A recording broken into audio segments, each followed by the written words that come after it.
All right, let's get into this one.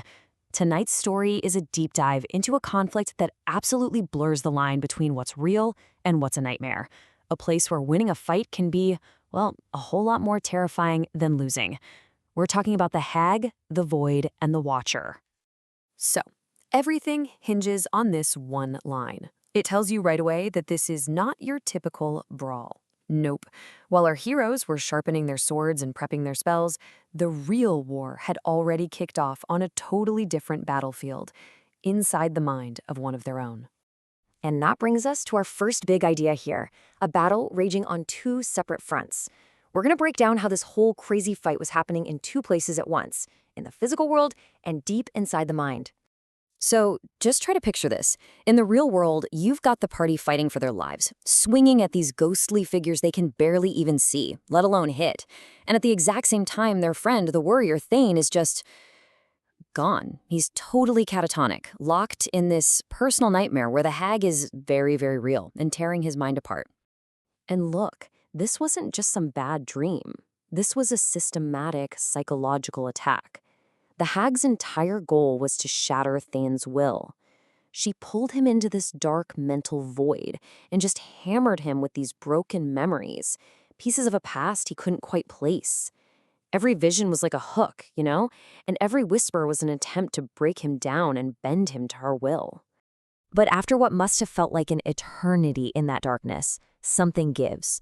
Thane finds this one last spark, this final surge of pure will, and with it, he just shatters the whole illusion. He literally tears himself free from her mental grip. And bam! He's back! He wakes up on the floor of this hut, and the real world just crashes in on him. The heat, the smell, the sounds of battle. His friend Talenor is screaming at him. Get up, man! We're fighting for our lives! The Hag is visible now, to everyone. So the dream might be over, but the real fight, it's just hit its peak. Okay, so this brings us to the next phase of this insanity. The Hag is finally visible, right? The fight seems to be turning their way. But as we're about to see, this so-called victory, it's about to peel back a layer of reality and show them something truly terrifying. The party is all over her. The spectral things are gone, and the Hag, Mother Mary, is backed into a corner. The warrior Okazaki sees his opening, steps in, and lands this absolutely devastating blow. It's a clean hit, the kind of strike that should end any fight. And this is it. This is the moment where everything just goes sideways. The fatal blow has landed. You're expecting it to be over. But what comes out of that wound is not what anyone, anywhere, could have ever expected.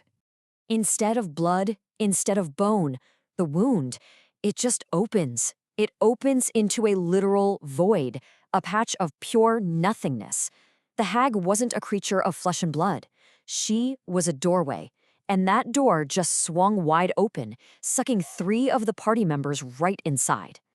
And what they find inside, it's not gore or guts. It's this vast, star-filled expanse.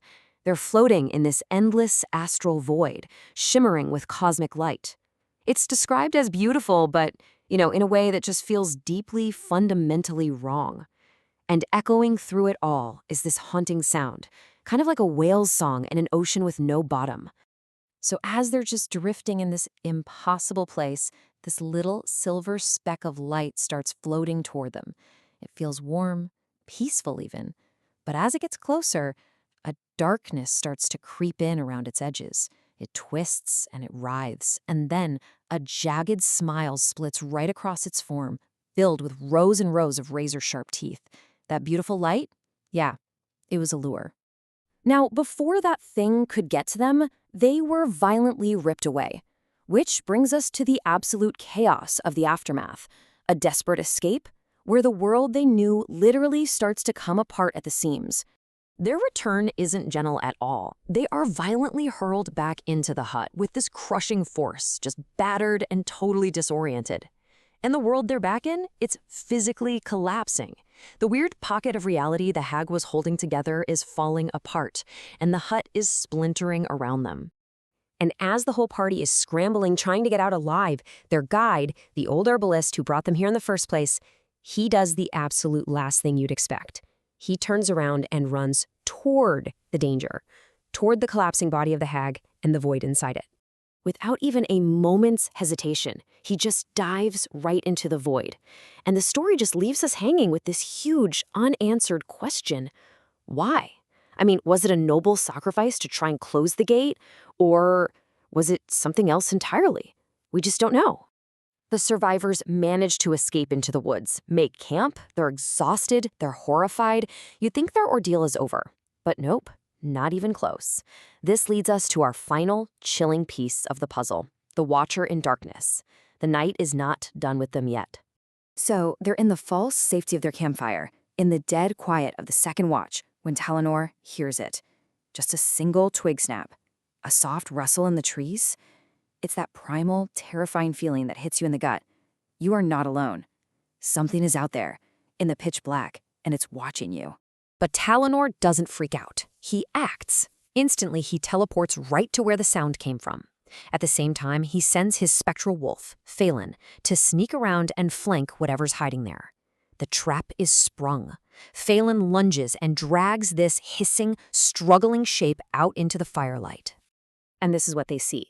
It's this small, reptilian thing, almost the size of a child. It's covered in scales with these sharp, alien features and eyes that are just not right. This is definitely not some normal forest creature. This is something else. Here's the kicker, though. The creature wasn't attacking. It wasn't even acting aggressive. It was just observing. Which leaves us with this final, really unsettling question that just hangs over everything. This thing was out there, watching them, waiting. But for what?